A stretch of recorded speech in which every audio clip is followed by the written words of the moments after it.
Collaboration number 9 with Chant Down. What are humans? Part 1. Sometimes when you dive down the rabbit hole, you keep tumbling. And that's what happened with this one. At this point, there is 7 pages of notes. A book has arrived that I bought. I've watched multiple documentaries and listened to podcasts and YouTube, and I've been reviewing some of my other books. Because what are humans? What makes you, you, and me? What makes us conscious? Where do we come from? Evolution or intervention? And what about Sasquatch or Yowies? Or what about hominids in general? Are they us, really? Have you ever actually thought about it, or you just believe in Darwin's theory of evolution because that's what we were told? This is the conversation. These are some of the questions that me and Loomis sat down to try and answer. And like I said, part 1, because we didn't get to 3/4 of our notes, and there is a multi-text chain that is ongoing. However, always awesome to sit down with Loomis. Don't forget the documentary Sacred Site is now on Rumble in theatrical version. Please give it a watch and a listen. I really appreciate that. Look, number 2 is pretty much written itself already, and that's not just in Hawaii, that's down under as well. If you haven't already, do give Sacred Site a watch. I'll put the link in the show notes. That's enough out of me. As always, we are brought to you by getzen.com.au, The Bearded Hippo, Filth, Activewear, and Market Mafia. Thanks to everyone who supports the show. I really appreciate it. Look after yourselves. Be cool. And we'll talk soon. Cheers.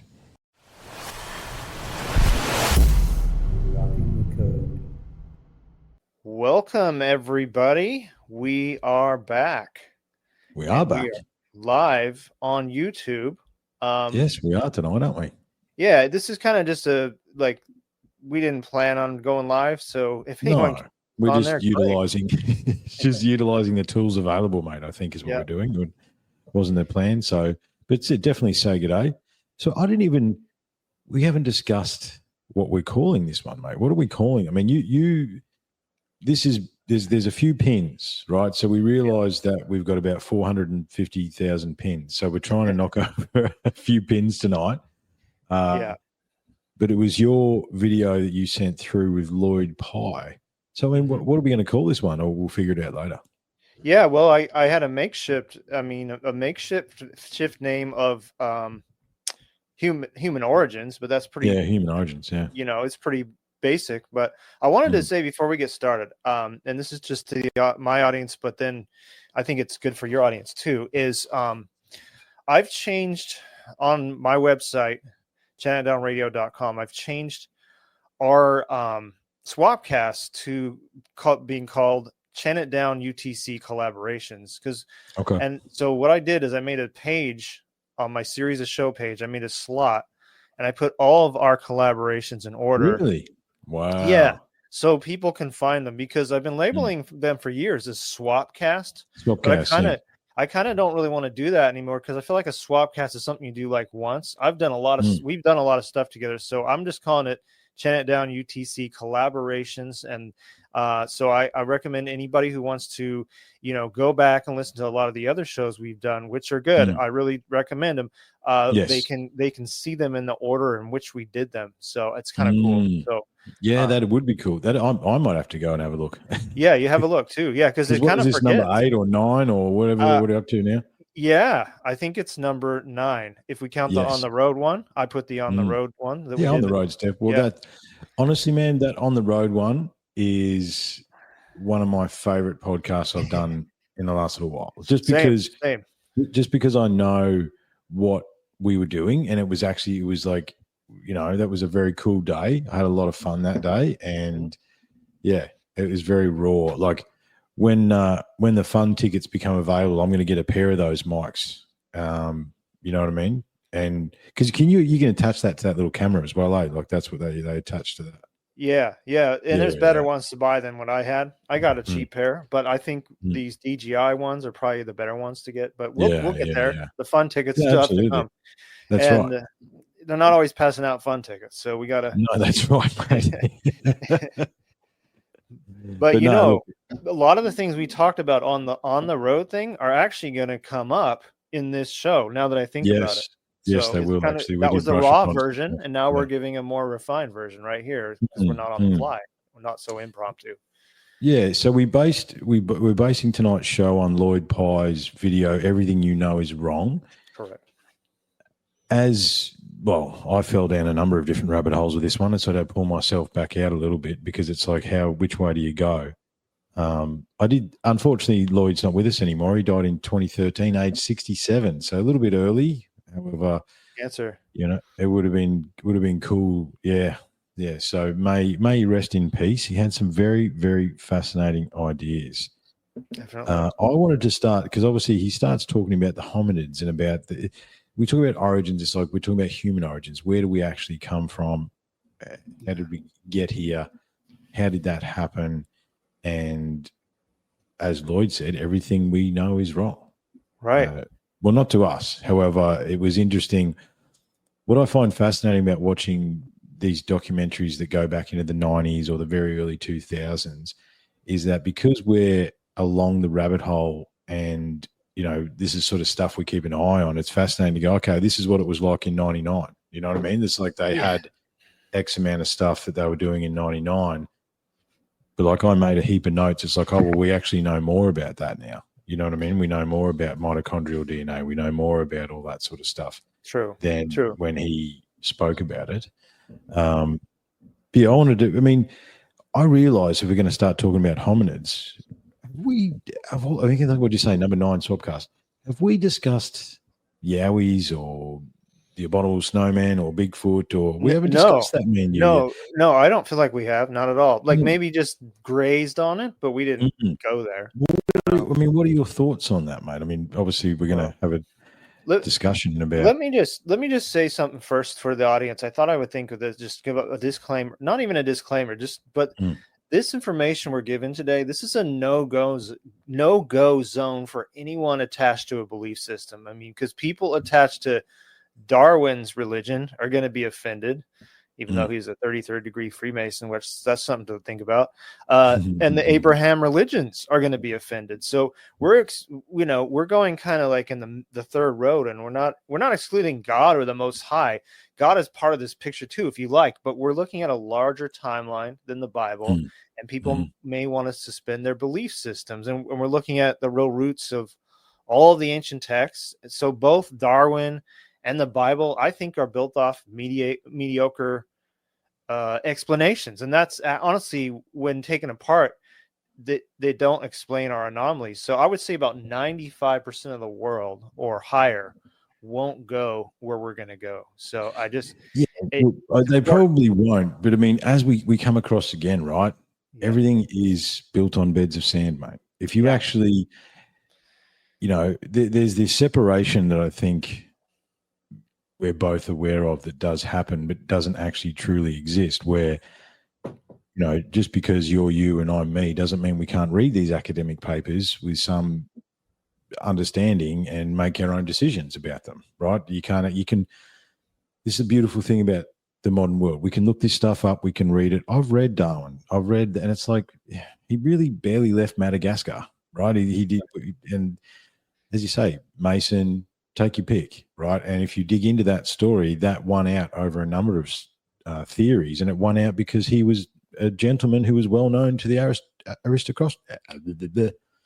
You know what I'm trying to say? Those guys, aristocrats, right? Yeah, the aristocrats. Right. He was well known to those guys in the universities and the colleges over there, and that's how that actually got in, and that became part of the thing that we've been going on about for a while, that is actually completely designed to make us think in a certain manner and form. However, ancient cultures, indigenous cultures, talk about Yowies, Bigfoots, right?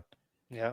There's so many different names for these creatures that exist outside of us, right? And I think, I want to. So where do you stand? Where do you stand on Bigfoot, I suppose, or Yowies, as I would understand it down under? Because I've had a changed perception over the last few years on this very topic. I've always wanted to believe, and I do believe. I have family on the mainland U.S. who have seen footprints, and one of my distant family members had their tent shaken by one um, when they were camping. Let's see, I may have told this story to you before, but maybe I haven't. But it's a real short story. My wife and I were staying in an Airbnb. It was like a decked out trailer, it was like kind of vintage and stuff. So you don't usually meet the hosts, but we met them. They were an older couple in the morning. And the guy was saying to me, he goes, yeah. And this is in the state of Oregon where there's a lot of forest and stuff. And he goes, yeah, oh yeah. When we put this house here, Sasquatch was upset and they kept banging on the house all the time. Now, this guy's just talking about it like it's a matter of fact, like it's no big deal, like it's just part of everyday life. And he said another one, they were territorial and they were yelling at each other from across the river. I was like, wow, and I don't really feel like this guy was trying to like pull our leg. I think he was just genuinely talking because they lived in the middle of nowhere and that's just what they experienced. So I totally believe in it. And I think one of the most important things one of my takeaways from the book of Everything You Know is Wrong that I thought about briefly but never really put it together in these words is that man has not foot surveyed the world. Like not at all. Not at all. We think not even close. Not even close. There's so much wild. And who sees Bigfoot or Sasquatch or all these different names? Hunters who go way off course or hikers who might get lost, but most people stay on trails. So the thing is, we don't go where they go, especially if they're nocturnal too. No, that's right. We don't. And then, and our countries are so large. I mean, even Hawaii, you've been on missions in Hawaii over the last 6-12 months. If Sacred Site's still on Rumble at the moment, mate, is that correct? It is, yeah. Theatrical version is still on Rumble. Please give that a watch and listen. Things are moving there. We get months of work for that, though. So you've been on missions in Hawaii, two tiny little islands in the middle of the Pacific. I wonder how long it's been since people have walked where you've walked in the last year. Right. Like maybe. You know what I mean? Just to put that into perspective, right? You know what I mean? Like tiny little islands, middle of the Pacific. You and the boys have walked all through those islands. How long since someone actually, because you cut your own tracks. So it's like, I mean, and Australia is the same. There is no way, right? And Australia is way bigger. There's so much. Way bigger. So vast. Yeah. When we went down to the dam, where the dam is and all those, that big tree line, it's like no one's walked all that. No way. And the thing is that dam was built on an indigenous site. There's a cave that's underwater now. That's when they filled it in. Oh, wow. Yeah. So that just shows that like man has not foot surveyed the world. We don't go where we think we know the whole world and we've got it all mapped out. We really don't. Like maybe from the air. We've overflown things, but have we LiDAR scanned everywhere? No. Have we? Yeah, and look, as me and you can attest, using drones, doing exploring and field work, if you get up above the canopy, you can't see anything anyway. In a lot of, especially in Australia, like if you get above the gum trees, you're not seeing anything anyway. It's the same in a lot of these densely forested places, like Oregon, like all these other places, right? Right. And I think, one of the things I took away from the Lloyd Pye thing, which was interesting, is that it's like, you don't know why we caught one, if that's the case. It took us 60 years to catch one panda. Right. Yeah. You know what I mean? Like it's like we're that good, but it took 60 years to find one panda across two centuries, right? They had 5 goes at it, spent years of time trying to find one panda, and then they eventually found 2. Exactly. And think about this. They don't want us to find the Sasquatch. No. And the powers that shouldn't be. Yeah. Well, true, but I wonder. I wonder. I also wonder what these beings actually are, mate, as well. Sometimes, right? Depending on what and who and where we're talking. Because look, and it's actually the question I had for you, just while we're talking, because I want to talk in a bit more detail about pre-human stuff. However, where do you sit on the Patterson footage? Oh, I'm pretty convinced especially after watching this, after watching everything is wrong, you can't really debunk the fact that if the person was in a suit and the tracks they left, the person would have had to weigh 600 pounds. I don't know what that is in kilos. And that the arm was too long and there was, muscle movement and I don't think you can duplicate that. So I'm pretty certain that that's actually a real one. And of course they want to debunk it, but sometimes you got to look past when people say something has been debunked too. And the thing about the Patterson footage is it's been pretty thoroughly debunked. Like the guy bought a thing and a camera and a suit, and like there's a lot that goes into the debunking of the Patterson footage.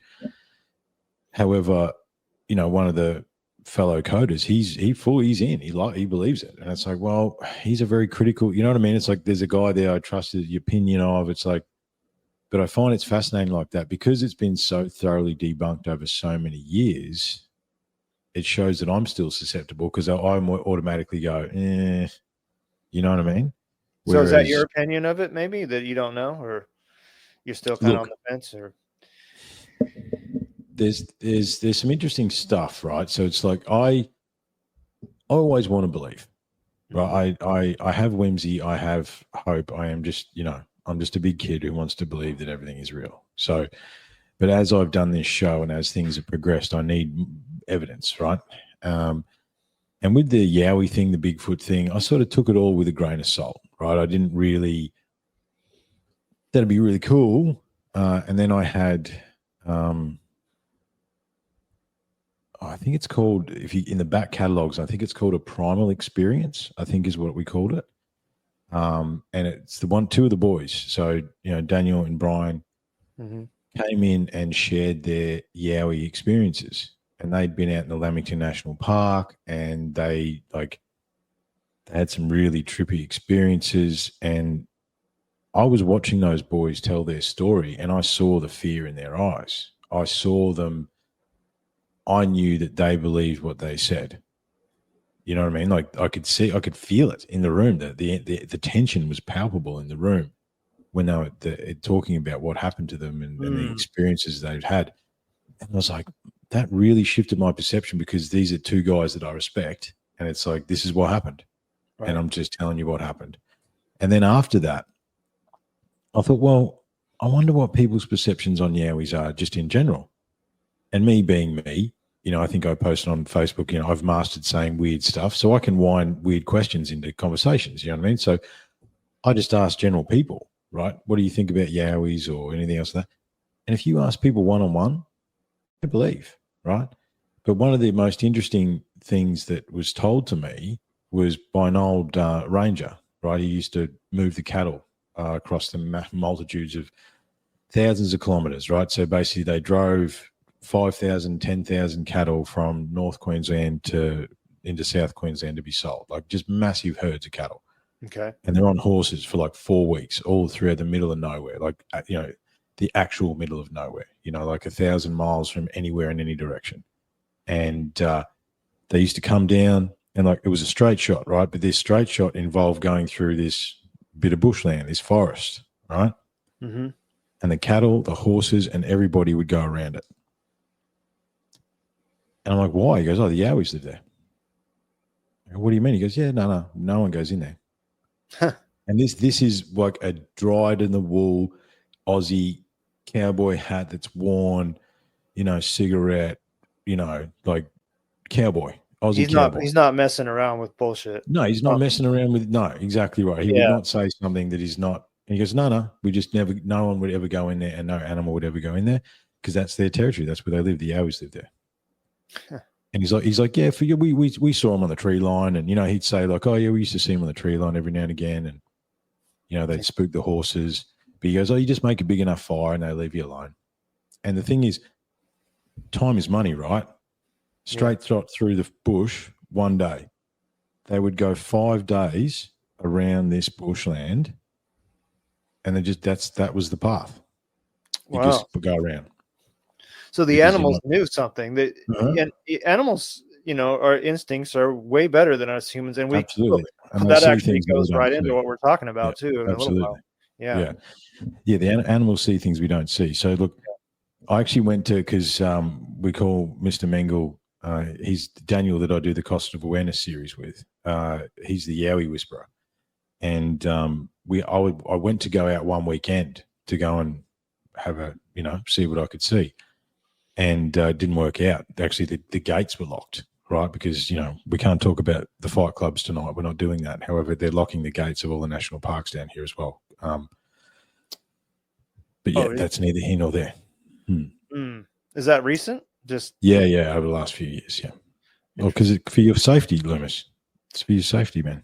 I feel really safe now. Thank you.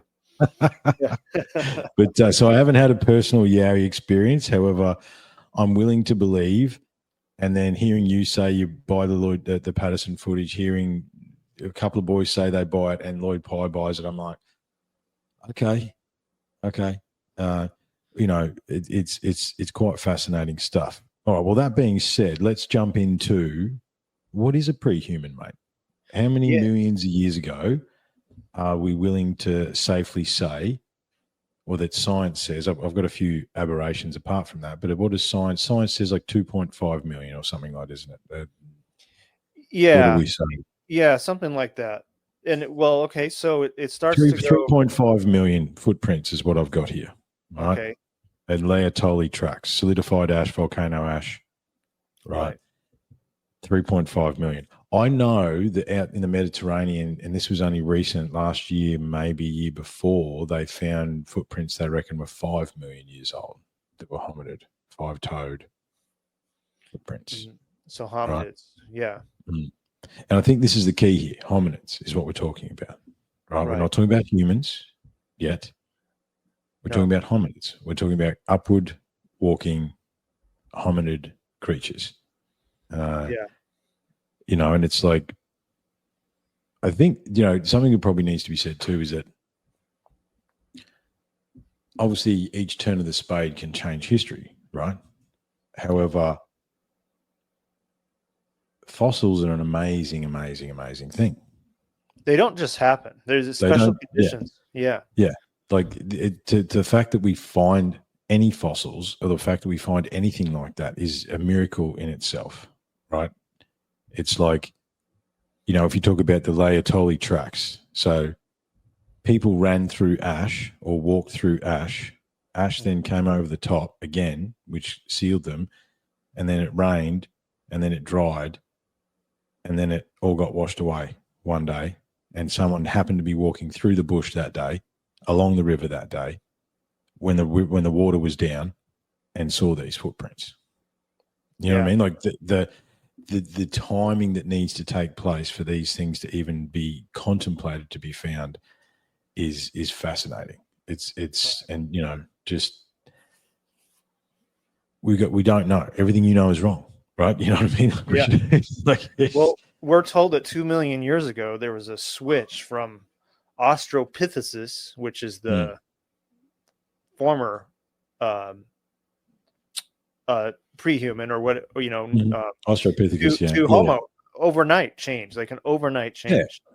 Immediately. And so, first of all, the change is too quick to even accommodate Darwin's theory.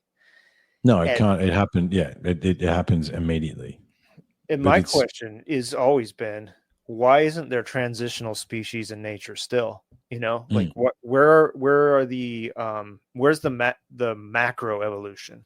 Like the micro evolution is, I believe in micro evolution. I can see it here in Hawaii, where certain birds are only found here had developed a beak to get down to the nectar of a flower. This is called Hawaiian honey creepers. They have a beak that's shaped like that. And it's only one that can fit exactly in that flower. So they developed it just to live here with that certain flower. But the big transitional things like fish turning into amoeba turning into fish, or those kind of big jumps, they're not in the fossil record. No, they aren't. And someone might point out that they reckon that monkeys and apes have entered the Stone Age because they've been started using tools and stuff like that. However, there's also another theory. It's like they've taped monkeys and stuff using sticks as tools and stuff like that. But then the question is, monkeys aren't stupid. Are they watching the human with the big boom? You know what I mean? Yeah. Are they watching what the humans do and they're just copying? It's not evolution. It's just that these documentarians spend a lot of time with these monkeys using microphone booms and God only knows what else, right? Right. They're just imitating what they do. You know, I mean, there's fascinating stuff. They call that morphic resonance, where All right. Yep. where the coconuts, right? There was the monkeys and the coconuts. I'm pretty sure it's like on one island they figured out how to wash the coconuts, and on another island 60 k's away the monkeys started washing coconuts, right? So it's like, but that's not evolution. That's morphic resonance, which is an entirely different thing. Like, we haven't actually observed evolution of species. Like, as you say, it's not something that you can find or see. And this is the thing: you actually start digging into Darwin's theory of evolution. You start digging into what makes a human, much like what makes us conscious, what our bones are made out of, our muscle, our DNA. It's not from around here. No, it's not. It doesn't. It doesn't match. And why would evolution just stop? Like, wouldn't we still see? I don't know. Like, what if? I don't know. I always think of, like, with bears, when they're grabbing salmon. Would salmon have developed a defense against bears after all these years? Or you would think so. Or gazelles, lions, trying to hunt gazelles. Maybe they would have developed some kind of a poison or over time to get back at the lions. But no, so we're not seeing any changes in any of that, even in a really long period of time. But what's interesting is we do see evidence of hominids that have been built to survive this planet. Yes. Right. We got the Neanderthals. We got the Denisovans. You got the little people in Indonesia, right? All of their skulls, bigger brows, round eyes, skull strength, jaws out. They don't have the ability to do what we're doing now, which is speak. Right. And it doesn't matter how many words you teach a monkey, it's not going to be able to talk back. It just doesn't have the gear that needs to happen in order to do that, right?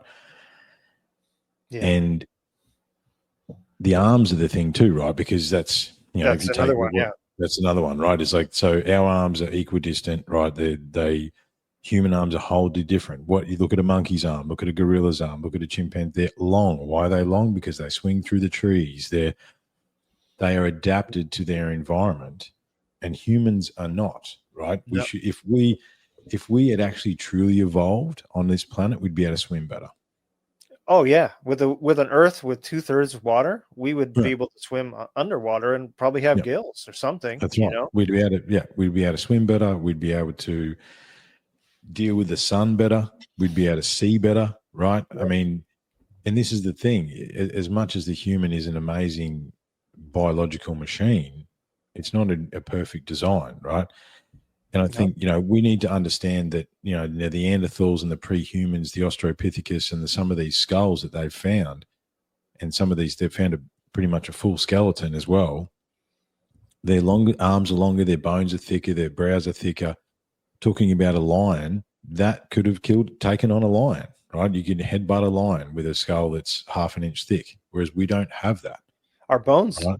Why would our bones grow less thick in a place on a planet with so much hostility of species attacking each other? Wouldn't we, like, these pre-humans were they were kings of their universe, of their jungles and forests. They could maybe take on a lion. I mean, they could survive everywhere, and their strength and durability, they were kings in their environment. Basically, they were masters of their universe. Like, why would it devolve?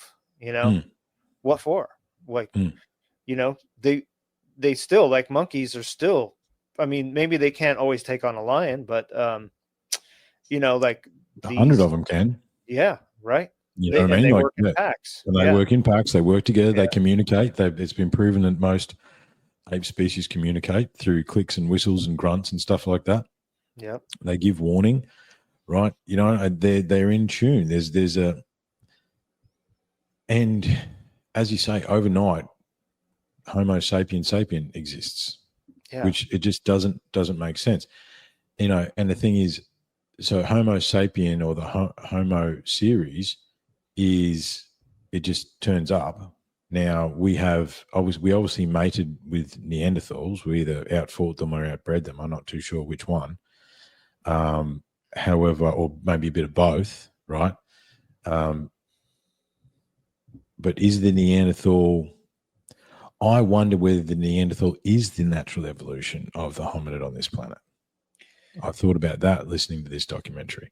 Right. I Right? think that's pretty good because so there's the last Neanderthal fossil, I'm reading my notes here, is 30,000 years old. Mm-hmm. And there's an overlap of humans 120 years ago of humans living next to Neanderthals. Mm-hmm. So how would that happen? So that would mean that if that was the case with them back then we would also see that now with other species, and we're not seeing any overlap or transitional species. No, Yeah. and it's one of those.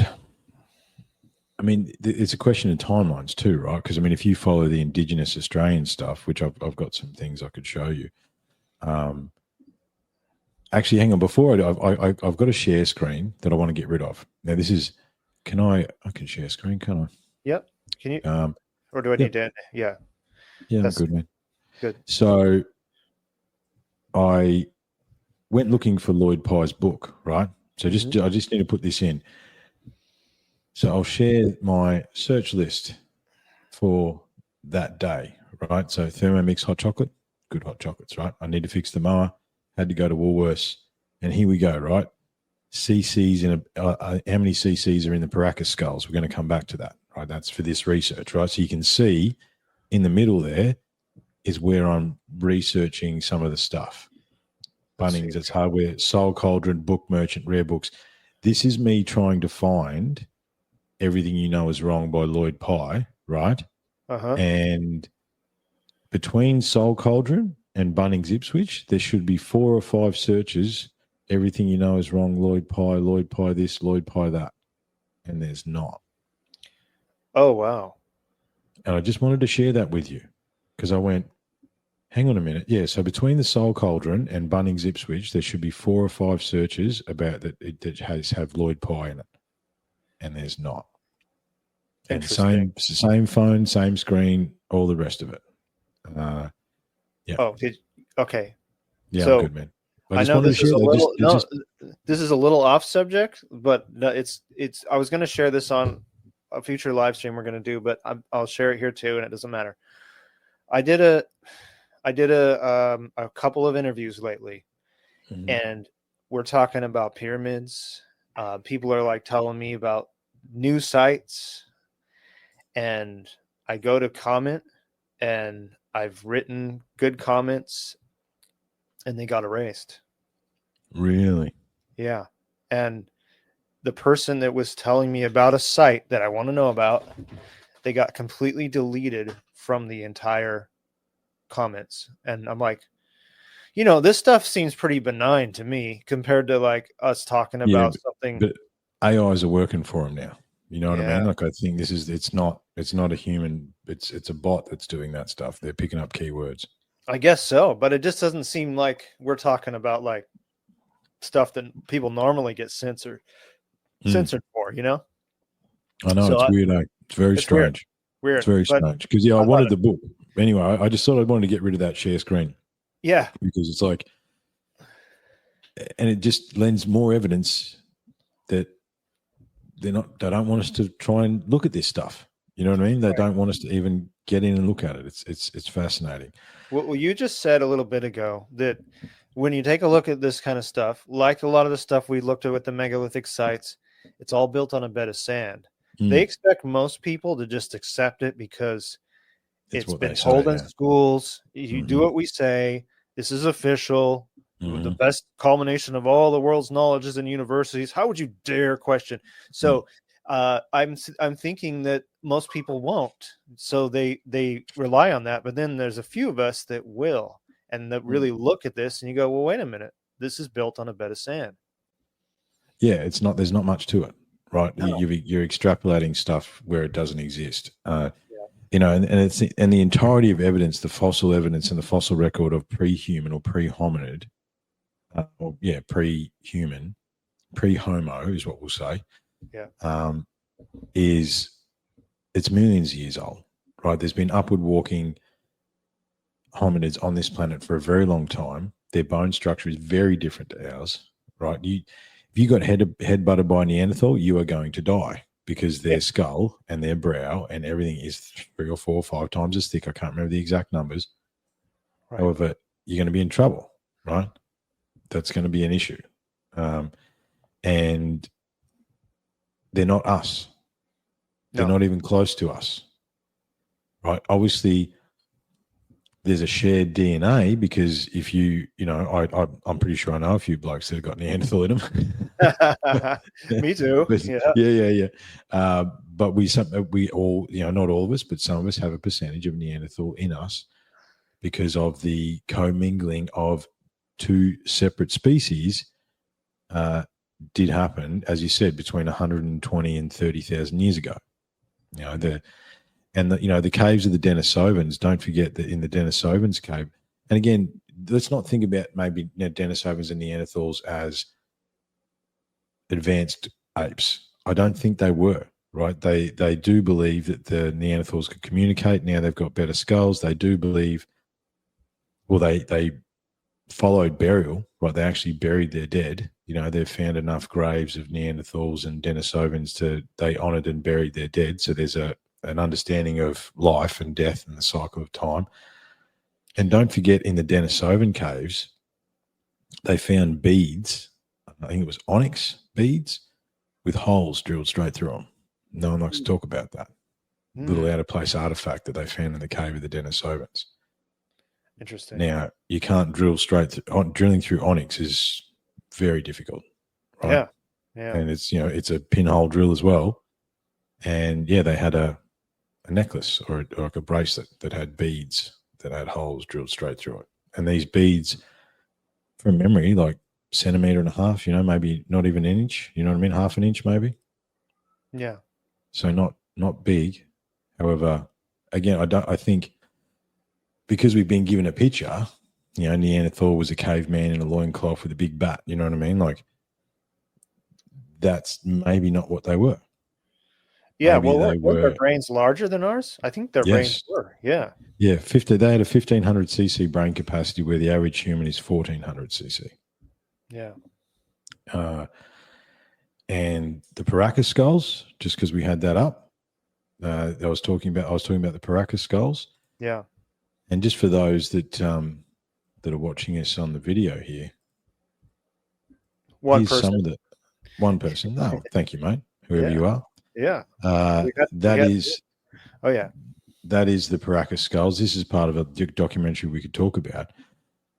However, again, if you follow Brian Forrester, he's been saying over the last 6 or 12 months that especially this one, the one with the hair, is no longer on display. It's been taken off display. And so have a number of the undeniably not headbound ones. Like, they're actually Paracas skulls.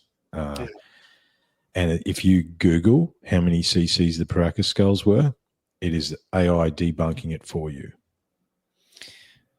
It's all head binding. Don't worry about it. But maybe if they have different cc, it's because of the head binding, not because of anything else. They debunk it straight away. Wow.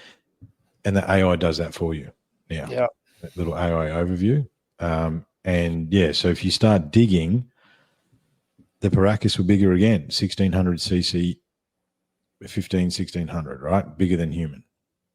Now, take that with a grain of salt as well.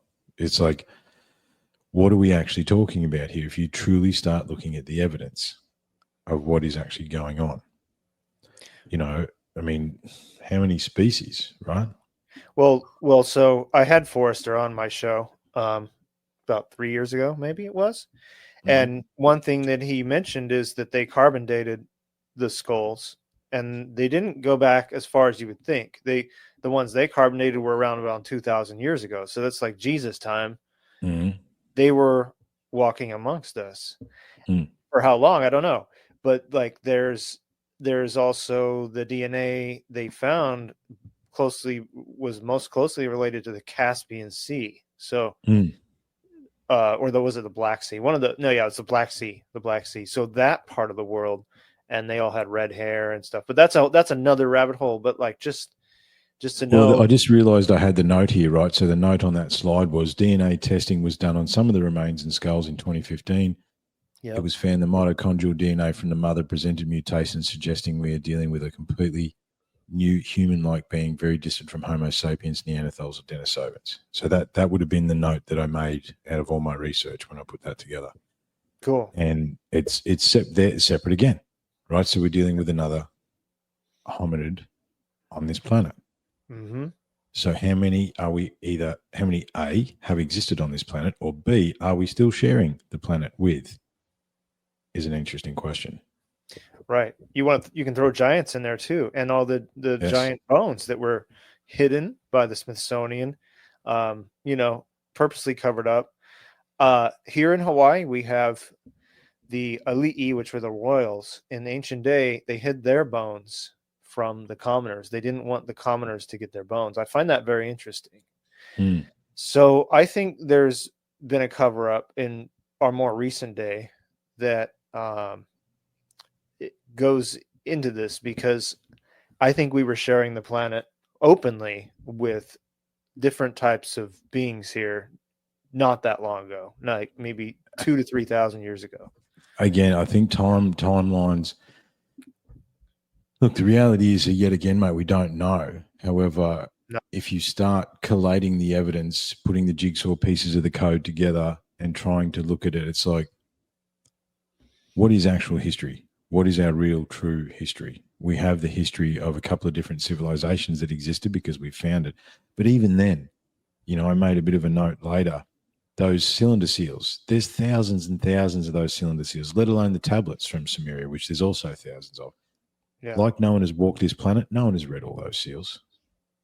No. No one knows what all those seals say. No one knows what all those tablets say. No one knows. We don't know. And the stuff that's in the university that they're allowed to study, what's under the Smithsonian? What's under the museum in Britain? What's under the Vatican? Right? Yeah. Right. It's and what did the ISIS was destroying Sumerian relics they were. And so was the U.S. military stealing relics. Yeah, they were collecting stuff. Yeah. So what's that all about? Mm-hmm. And that is a rabbit hole separately, maybe, but still, it's the cover up, and the cover up's real. And I talk about it in the documentary. You're another guy as well, aren't you? You were the third dot point. Knew a bloke who knows a bloke that was guarding the thing, or they had something to do with the right. Them rating that, because I know a few guys that you were like the third point of reference where you said it to me independently, and I've heard two other people say, no, I know people that stood guard while they ransacked the museums over there. Yep. So it really did happen. Twice. Desert Storm and Desert Storm to Iraq 2 or whatever. Right. And I mean, the thing I keep getting from multiple sources too is they were looking for Gilgamesh's tomb. Which is interesting because he was a giant, and I don't know. There was, I mean, that's even there was mention of a Stargate, and I know that's pretty way out there to talk about on this, but I mean, I'm open to it. I'd like to know more about it, but it's crazy to think that that really did happen. But so if we move along a little bit, let's say we talk about. So we're looking at the inconsistencies of the overlaps that don't make sense.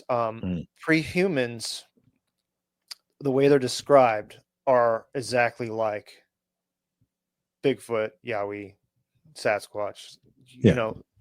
They match the description, and to think that these things just died out, why would they if they were king of their universe.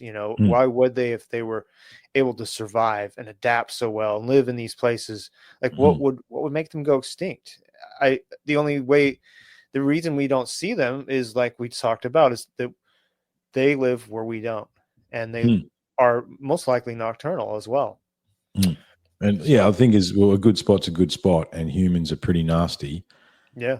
And we probably fought them. We probably, and that's, again, every indigenous culture has a name for these beings. It's not like we're just using the common nomenclature that's known around the planet, but there's every indigenous culture, especially ones that live in jungles and bushland, have a word for these things. Now, they like to say, because of Australopithecus, was it an echo? Did they exist side by side at some point, and that's the reason? Or, and there's some of these, but then you've got to push the indigenous cultures age out as well, don't you?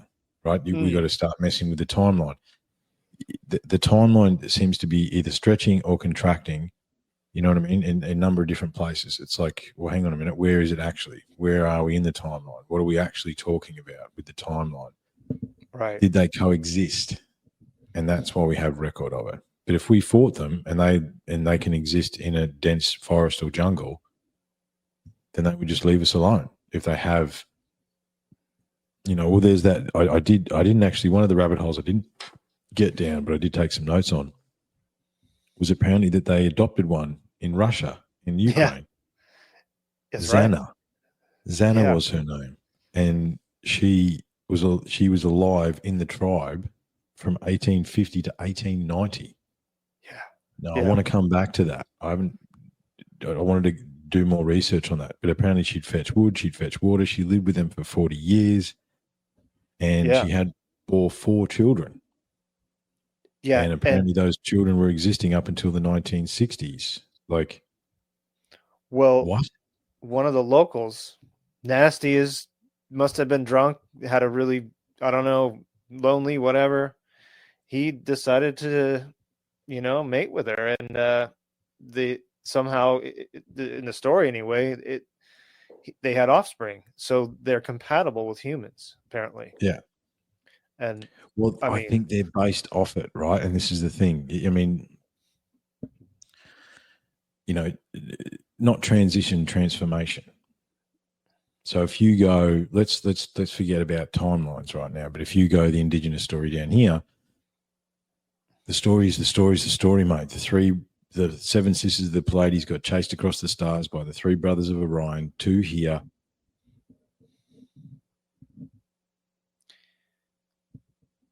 Uh-oh. Maybe you're frozen. One moment, guys. Let me see if I can add back. Uh-oh. Triffin? We lost you. I'm back. Okay. We lost you for a minute there. Well, so the 7 sisters of Pleiades and the 3 brothers of Orion, I think that's where you froze. So the 7 sisters of the Pleiades chased the 3 brothers of Orion across the stars to Earth. They couldn't exist in our atmosphere. They modified the existing hominid that was on this planet to create humans. Right. That's the indigenous creation story in a nutshell. Yeah. And the curious thing about that is, if you start digging into that, there's more evidence of that being true than a lot of things, right, that are commonly believed. Yeah. Yeah, totally. And the thing is we do share commonality with these pre-humans. So absolutely. And so that's why it's so easy to believe Darwin's theories, because we do share these commonalities. And if that story is true in Russia, where they had offspring together, I mean, the guy must have been drunk off his ass or something, wanted to curl up and get warm with one of them. But hey, it's pretty cold there, I guess, whatever. Look, but things happen, mate. I've heard of farmers and their sheep too. So hey, I mean, not my cup of tea, but okay. So they did, and they had offspring. And so does the story go on? I think it does, to where she had a son and Yeah, he she bore four children. Two of them made it to maturity, and mhm, I think when because the thing this is when this is out of the Russian stuff when it all got released in the 90s, right? So it's like they released all these documents. This was all part of that, and the reason they could interview people in the 1960s is because in that area of Kazakhstan where they lived probably closer to how we're supposed to live, they lived to be 120, 130. So there was actually people that they could interview that lived with Xana. They right, knew her well, right? They, she was docile. She was included. She was part of the tribe. She was useful. She would eat and do all the above, right? yeah, And it's. I think what I when I saw that, it's like there's also we're so indoctrinated into our existence, right? Russia is a completely different country. China is a completely different country. A lot of these countries have their own histories and have yeah, their own stories, and they don't have the preconceived ideas that we have about these things. You know what I true, mean? Like the narrative that is twisted through a lot of the stuff and a lot of the research we do is that there is a narrative that is winding through that hits us at every turn, saying that what we're saying isn't true. Yet, as we say all the time, do your own research, right? It's absolutely, it's not, yeah, it's yeah. So the thing is they tried. I think they dug up the skull of the of the last sun. the son, right? Mm. And it's a little fuzzy to me. I kind of didn't write that in any notes, but if and basically the bones were different, and that's what Yeah, they came. bones. It was thicker. The brow was thicker. It Yeah, had hallmarks of these pre-hominid or these pre-human yeah, creatures, right? And again, I thought and just to say it again, like no one thought pandas existed till someone went and saw one hanging on a wall, and then it took humans 60 years, and this was 60 years when we spent every day hunting. Wasn't 60 years now where we're on our smartphones. This is 60 years when you had to go and hunt for your own food. So they were yeah. on the land and in the land the whole time, and it took them 60 years to find a wild panda. So it's like if these things are as tricky as everyone says they are, and they've existed on this planet for 2 million years, would they know Yeah. how to avoid the loud, smelly, weird looking things that are angry? Yeah, I'd say they probably can. Yeah, like I don't think that would be an issue. Well, I mean, you've been hunting. I have too. Hmm. Um, Animals hide well in their environment. Absolutely. Panda bears aren't very smart animals, No. but these things probably are nearly as smart as humans in their own way. Maybe not. They're more animalistic. They're more instinctive, but they Mm, know how to survive very well, and they can blend in their surroundings. I bet you really mhm. well because people Really smell well. them. They have a Yeah. smell to them, right? And Mm. um, I've Well, heard so that a do lot. we. This is the other thing we don't understand. So do we, Yeah, right? so do we. It's We do. yeah. Yeah, yeah. I know. Even S- between races, we have smells. You talk about wartime and stuff like that. Like they can smell a race of people. That's what it gets down to. That you know what I mean? That is true. That is true. Mm. I mean, maybe that's so we could. Well, I'd almost want to put a pin in the races of the world. I know that Yes, that's a very much really so. Yes. touchy subject, but maybe we'll get there in this talk just because there is some stark differences between just the human races even, that should be looked at a little more than just, oh, Hmm. because of the pigment of the sun. I think there's Mm. something Yeah, there. there's fives. Then I look. I love everybody. Peace Me and love too. to all everybody. Unless you're a dick, then that's not my problem, right? Doesn't matter where you're from, right? That's another breed of human. Yeah, that's right. Yeah. Yeah, I know we try not to swear, but a fuckwit's a fuckwit, mate. It doesn't matter. You know what I mean? Ah, yeah. It doesn't matter who they are. But peace and love to everybody else. However, at the same time, I think it's five. There's five. You could say seven distinct human races on the planet that are all human, but are very different. We're very different, not as visually, features, stature, take your pick. We're very different. It's, and it's like, obviously Lloyd, he's on the Sumerian bandwagon. He's a student of Sitchin. Mm-hmm. However, and I've studied the Sitchin stuff as well. It's like, but I wonder whether it's more than one, mate, right? Because we're talking about pre-humans and all that sort of stuff. We do need to overlay the fact that this year in Congress in the US, not only have they admitted that alien lives under the ocean, they've admitted that they do exist. They've admitted that UAPs and UFOs exist and have done since forever. What are we talking about here, right? How many species are we coexisting with right now? And I know that sounds crazy. Is it though?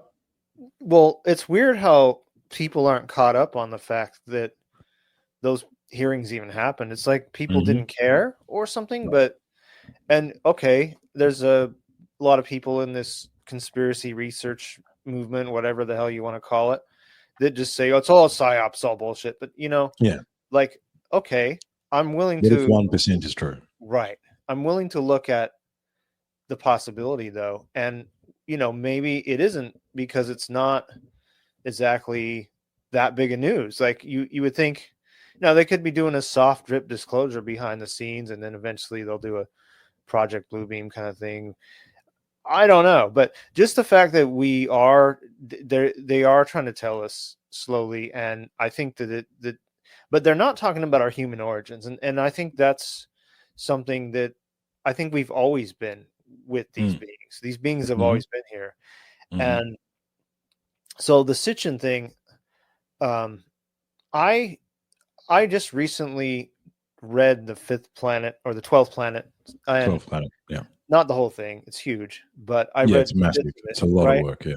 And there is times where I hear a lot of people talking shit about the guy and that he's wrong about this and that. And I agree. I don't know where all the things he's telling us come from, but as you really start to read at least the human origins part, I can't argue with any of it because he's taking from multiple texts. He's giving sources, source material. I've read some of these texts. I know what he's talking about. So the real reality here is that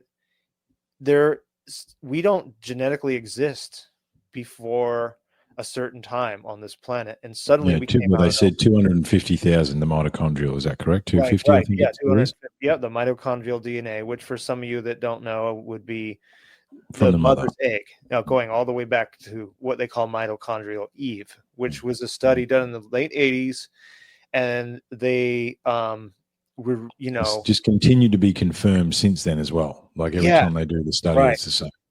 Yeah. So even in 2013, there was a study, genome sequencing of 69 people from 3 different populations, and it reported the age of mitochondrial DNA. I'm reading in my notes here, 99 and 148 KYA. So between 120,000 and 156,000 they came up with there.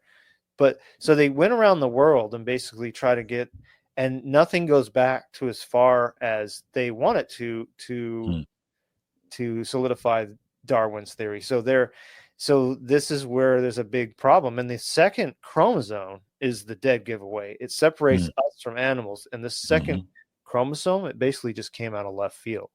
And then, of course, you go into all these texts about man being created, and you can't really deny the fact that they're talking about that. So they're talking about genetic modification in so many different ways. So many ways. Yeah, they talk. So if you read the Epic of Gilgamesh, there's a creature that becomes Gilgamesh's friend. His name was Enkidu, and he was a wild beast, and he drinks with the animals and eats with the animals, and he's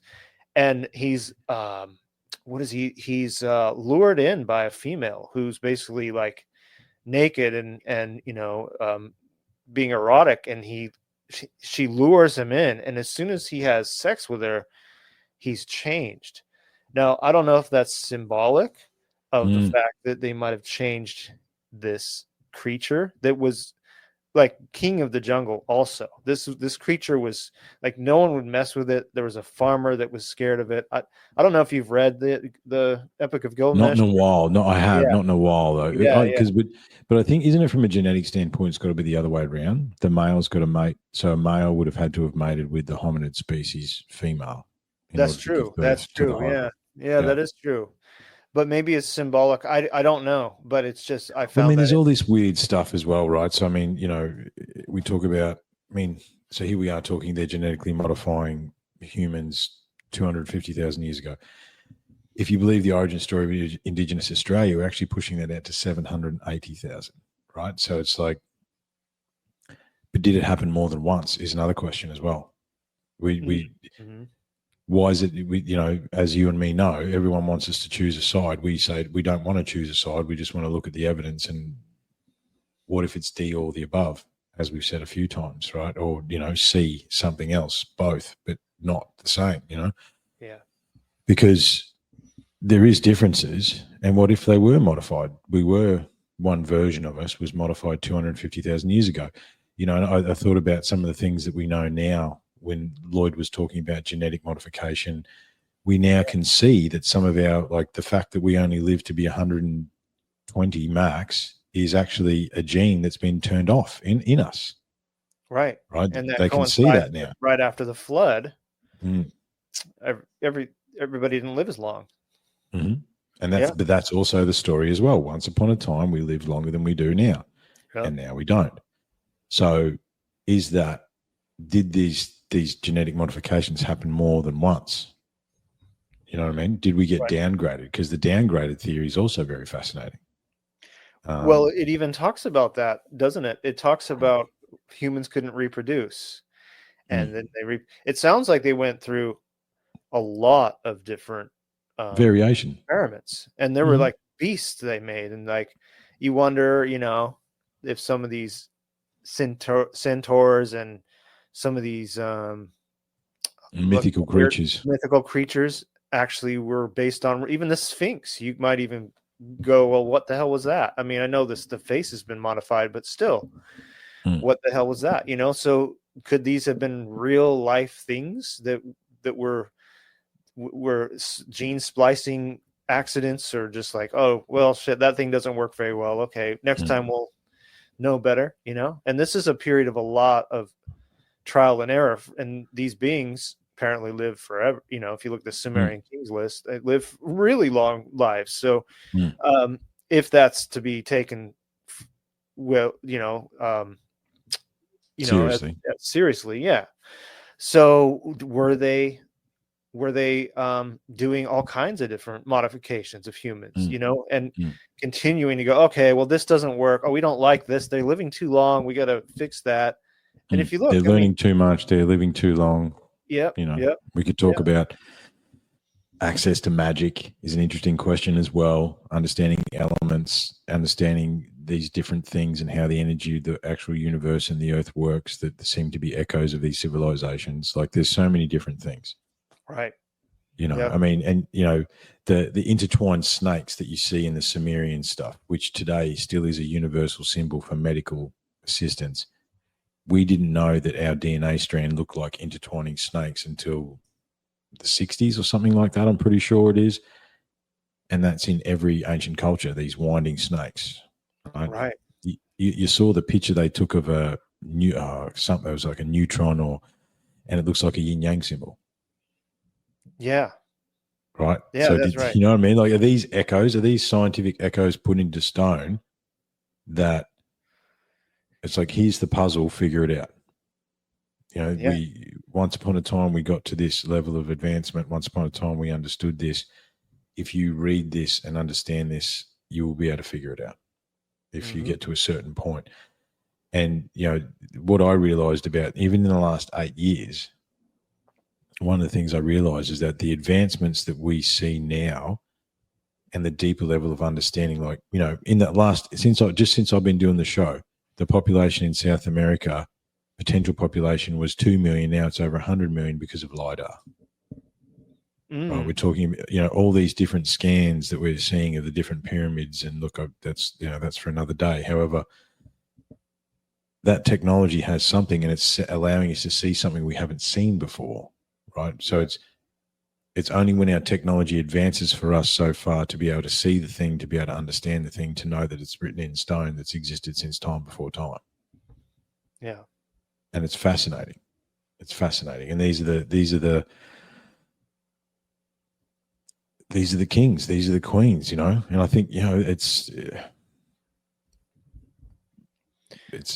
interesting stuff. Well, there's definitely the we've definitely been modified. I mean, we use 10% of our brains, we use 3% of our DNA. People lived way longer. Suddenly they didn't. And if you think Well, about and life, the whole life junk is really DNA short. thing, Yeah. just before you get the junk DNA thing, I think it was, I'm not sure if it was Microsoft, but it was one of those technology companies figured out that you can store terabytes of data on it, on one single piece of DNA. Terabytes. Wow. So it's Well, not actual junk. It's not junk DNA. It's things that are switched off, mate. We're not yeah. actually operating in our full potential. We haven't been actually turned on properly. Right. You know, Well, and the saying, you follow, yeah. yeah, the saying in one of the tablets is make them smart but not too smart. You know, Mm, strong but not too strong. yeah. Um, and life is really short. I mean, when you think about a lot of people get robbed of their life by slaving away at these jobs, and then they're too Mm-hmm. old and worn out to enjoy the rest of their life. I mean, you know, like my kids are just now grown up, my Mm, and graduating high school. That's it. mm. Like, whoa, what happened there? That just happened so fast. Like our lives aren't that long, and No. I believe people had the ability to remote view everybody and become telepathic and use Mm-hmm. what do you call that when you move things? Telekinesis, you know? Mm-hmm. Like I think we all have that ability, but we've been shut off from. We've been turned off. Yeah. Yeah, I mean, we've been turned off. Yeah. So yeah, we've been taken from what could be a lot more. And you know how they say in the Bible a lot, man is fallen from grace. You know, you kind of wonder if that kind of means we were much more than we are now too. You know, they're like, oh, we can't have that. We're gonna have to have them stupid again. Oh, we lost Triffin again. You'll come good in a minute here. Okay, so this is one of the hearts of this discussion is how we don't fit in on this planet. And it's just the fact that we don't. Oh, we lost Triffin. He'll come back in just a little bit, everyone.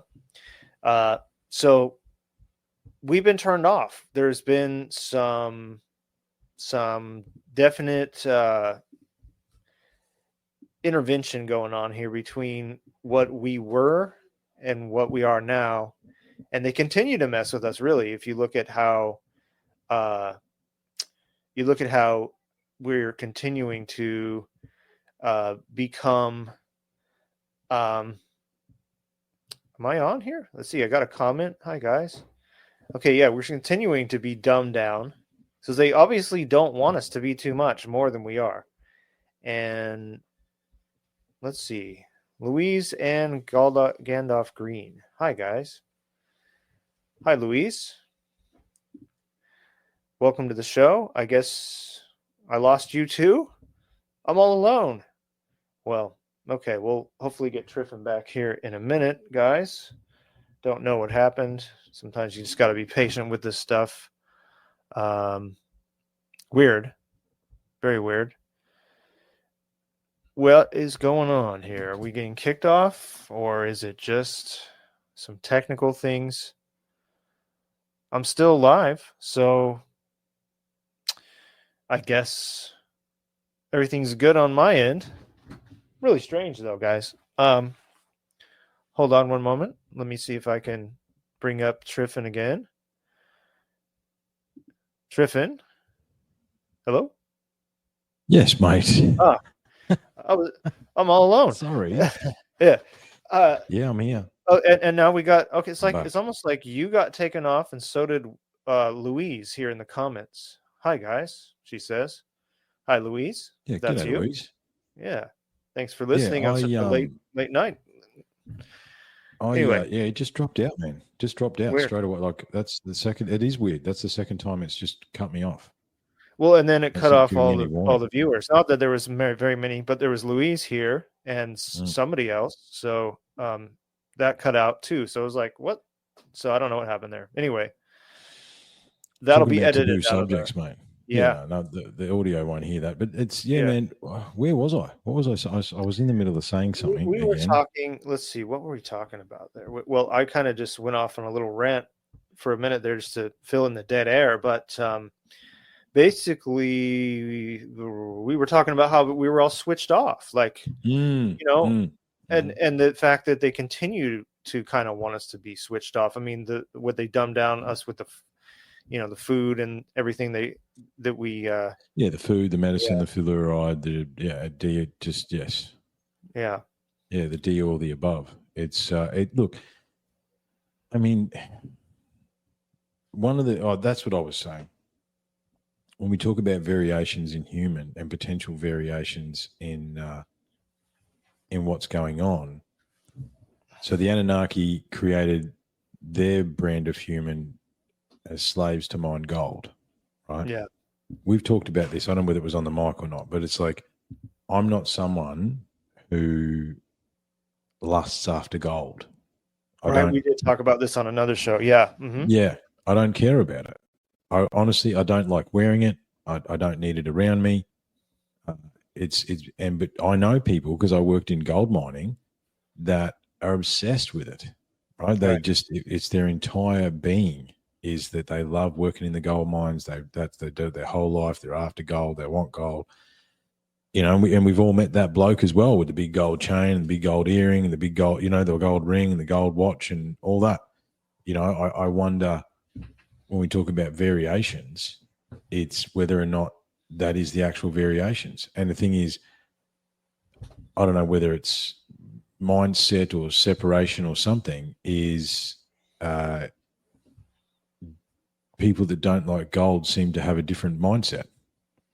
Now, Right. if those other people that have been created, I'm trying to flesh out an idea. Yeah. Louise in the UK, Yeah. we got to get over there to go and see the stone circles over there. Yeah. Amazing. Yeah. The Callanish Stone Circle. That's good. Mm, That's good. Yeah. mm, Yeah. There's so much to see in the UK. So many ruins. mm. Yeah. But yeah. So gold is and look, we could still be mining the planet for gold from way back then to Well, now. we still We are. still are, but that could be the reason why. And Where's the gold, mate? yes, we've talked Where about is it? this before. Where is it? Fort Where Knox is is it? supposed to be empty, Hmm. right? Apparently, Australia had sent its gold over to the UK, and no one's put an eye on it, and they don't know how long. There's a Well, politician down here trying to find it. It's like surely, if we've got 5 tons of gold in gold bars, someone goes and has a look every now and again. You know what I mean? But no one knows where the gold is. Where is yeah, the gold? right. Are they still using it? If these beings have as long of lifespans as in the Sumerian tablets, then you know it wouldn't have been that many generations back for them. Because like the No. 8 kings, they ruled for 241,000 years. Yes. Yeah. Yeah, I wanted to, because we have put a pin in the Sumerian Kings list quite a few yeah, times. We want everybody to know that we looked into the Sumerian Kings list, and there's not much in it because they dismissed it. right. And it's not that Basic, deep of a dive either. no. It's basically you can pull the list up. You can supposedly pull up the ages of the kings and how long they lived for, but past that, there's not much. There's not much there, is there? We did a bit of a dive. Both of us did a bit of a deep dive on that, and there's not much to it. Again, a lot of people have written a lot of words about it, but Yeah. what is the actual evidence of the Sumerians kings list prior to the words being written? Right? Well, There's not a lot there. there's been 18 copies found, and no two tablets are exactly alike. But they say they share enough details that it came from an original master list, so we could have something there. But they had very long lifespans, which I did cover in at least the director's cut of the documentary. But it does parallel what the lives in the Bible they're long, and same with Zeb Tepi. But we're kind of getting off in a little bit of different tangent. I know I can't be too much longer on this particular live stream, but I do Like I want to. told you, it's going to be a part 2, I think, because we haven't. This is a two-parter. It is. There's no way we Because we can fit haven't. all. There's We no have way. I've got 4 pages of notes to go about Tiamat and Nibiru and causing cataclysms and jet. Yeah, okay. we're All not. right. Yeah. So maybe So we that. should close this out in this. This is one of the hearts of the discussion, and what struck me the most in Lloyd Pye's um, seminar, or his The stage documentary. documentary. Yeah, Mm. is how we don't fit in on this planet. I mean, Mm. we've gone over the fact of a lot of different things. The hominids today. We've talked about the high like the hybrid people. We've talked about being shut off. I don't know. We've talked a lot about, and of course Sasquatch, but drop a human in the wild and they just don't fit. Like No. humans don't fit. And why would evolution have us lose um, our features to be, strong like primates? It doesn't make sense. And and we're not integrated in this planet. Like it's everything else knows exactly what it's here for. We Yeah. don't have a niche. We're just like No. here ruining the planet in some ways, Yeah. definitely. I mean, We even go if back to the Matrix, don't we? It's a yeah, virus. yeah, Moves somewhere, destroys yeah, everything, and moves on. yeah, Disturbing but true. it's true. So we don't fit on this planet. And I think we're not physically adapted to this planet. We have live in narrow bands of climate. I mean, we're born naked, so we can't live in the cold regions. And We can't useless. Naked we and useless. Yeah. useless. Yeah, our skin Mm. is not tough. Mm-mm. We animals don't squint from the sun. That's one of the biggest. I mean, look at that. I mean, why do animals not squint from the sun, but we do? Mm. I mean, that's we can't see in the dark. Um, we're defenseless. I mean, drop a human in the wild without a weapon, Mm-hmm. we're toast. We're gone. We're gone. Especially if you drop a human in the wild where there's still active predators like Yeah, bears or lions or something like that. yeah, You're yeah. animal food after a while, unless you Right. know what you're doing. And but even then, if you don't find food and water within the first 48 hours, you're done Yeah. basically. Your Yep. food, water, shelter for you got about 2 or 3 days, depending on where you are, and Mm-hmm. it's like it's fascinating. But then I wonder, we come back to the different races of humans because I worked a lot with the Papua New Guineans, right? My tumbles and Okay. my wontoks up there, beautiful, beautiful people. However, very adapted to their environment as well. Like, Oh, because they're pretty tribal. At least yes, parts of it. very, It's really yeah, and wild over they there. absolutely they are. Yeah. Well, there's still uncontacted tribes out there, so they're Right. very adapted to their environment. So it's like there is a brand of human that exists that is not adapted to the environment. So that's where I wonder, and maybe we sort of end it with a couple because we're going to start talking about different variations, and maybe we come back because we're going to do this at part 1. Maybe we have a bit more of a think about this and come back to this because it's like there is different versions of human on this planet that do seem more adapted to the planet than we do. Now, whether that's a circumstance thing and morphic resonance carries them through multiple generations, Mm-hmm. or whether that's something entirely different again, because I just wonder, man. I wonder, and I think we talked a little bit about that on our road trip when I was down under. What I've always wondered is, okay, was the primitive species Sasquatch or some kind of Australopithecus. Yeah. hominid, Mhm. or was it just indigenous man that how like some of these tribes, they don't ever change, like they don't care to join civilization, like Mm. was it just a more primitive version of man that didn't want civilization that they adapted? I don't know, but I don't think so. But I just wonder, like there are tribes that like the Kalahari Bushmen in Mhm. Africa or the Aboriginal tribes. They're some of the Yeah, the oldest. indigenous Australians, absolutely. Yep, Yeah, they definitely yeah, fall into that category. yeah, Absolutely. Yep. yeah, yeah. So, Mm. um, do they did why are they the way they are, and are those, or were they humans that escaped the gold mines and just It's an lived on interesting their own? question. You It's an know? interesting question. Or have we been modified by more than one external factor? That's my wonder. I wonder whether that is true. Yeah, and And that how many and potentially how many times has that happened? right. I know Billy Carson talks. Some people hate him, some people love him. I take from people what I like and what I don't. I leave what Yeah, I don't. Right? I Yeah, respect Billy, but he's yeah, an interesting cat for sure. sure. He thinks that there were alien beings of each race. Hmm. Then and he's a he's a black guy, and he's okay with saying that. It's like Hmm. and he doesn't think that his ancestors' skin would have mutate. Um, you know, be well. What did he say? Like everybody's got change because of their pigmentation, because of their closeness Hmm. or distance from the sun, and there's just no way. I don't really Well, buy that. yeah, I mean, the known theory is that you know we're all black, but the freckles on a white fella is the black fella trying to escape. You know what I mean? Like that's basically what we're saying. Right. And the reason that we're white is that we marched north into Europe and hung around in caves for too long. That's in a nutshell what they reckon is the truth, right? But But I don't buy that either. I don't no, because the thing is, again, absolute love and respect to my Wontoks in Papua New Guinea, but they are built different. They're nuggety. You know what I mean? They're built different. That yeah, we are not. I'm not built the same as them. They're not built. You know what I mean? They are. They've evolved in that environment and they're built different to that environment. that's Same right. with indigenous Australians, very long of stature, very, you know what I mean? They're a different human. Yes, they are human, but they're a different human.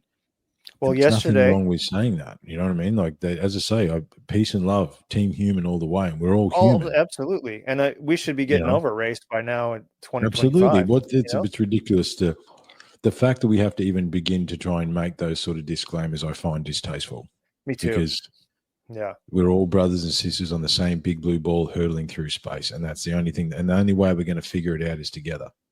And exactly. Yeah, that's it. There's nothing else. However, we need to understand that the variations with which we exist may have come from something else exactly. for, Because for, for various reasons. it's not just skin color; it's facial features Mm-hmm. entirely different. So Mm-hmm. yesterday, I didn't talk to you about this because, well, we haven't had a lot of time to talk off air, but I'll just say it on air. I was on the Big Island yesterday doing a field research for the the sequel of the documentary. Got some good stuff to share. Not going to tell you guys out there about it yet, Down but Under's continuing to reveal itself as well, but mum's the right, word there as well. yeah, Mm. mom's the word. But so we had some drama go on. A friend of mine came there. He's part Hawaiian, a little bit Hawaiian, Mm-hmm. and he had gotten a misunderstanding with this other lady, and it was a big drama that didn't need to happen. So then this guy who said he's the landowner, which it was public land, but his family goes way back. It's a famous name out here. He's about 50% Hawaiian, and just how he's built, he's Polynesian. He's just built like a bull. The guy is just big, Mm-hmm. and it's like, whoa, this guy's he wanted his presence known. He came on a quad and ATV. He did a big circle and came back around us, and he's like, he wanted to let us know that it's not okay what happened with this confrontation, and he ended up being cool. But my point in saying this story is he was built way different than maybe a white person or an Asian person. Mm-hmm. He just built They're like, built different. Yeah, Polynesians are built different. They are ginormous people. Like yeah, they're huge, man. They're just huge. big We've boys. talked about that before on this show. Yeah. Oh, Yeah. look, my Polynesian brothers and sisters. I've known a lot of them and call a lot of them brother. Don't you worry about that. But they are giant dudes. We're roughly the same height, 5'11", 6 foot. Somewhere in there. And these guys are 6'5" and 3 times as wide as us. Like it's Mhm. not. Yeah. What are we talking about here? Yeah. It's, there's nothing wrong to say that whilst we're all human, there's definite physicality changes, and where do those changes actually stem from is a very interesting question.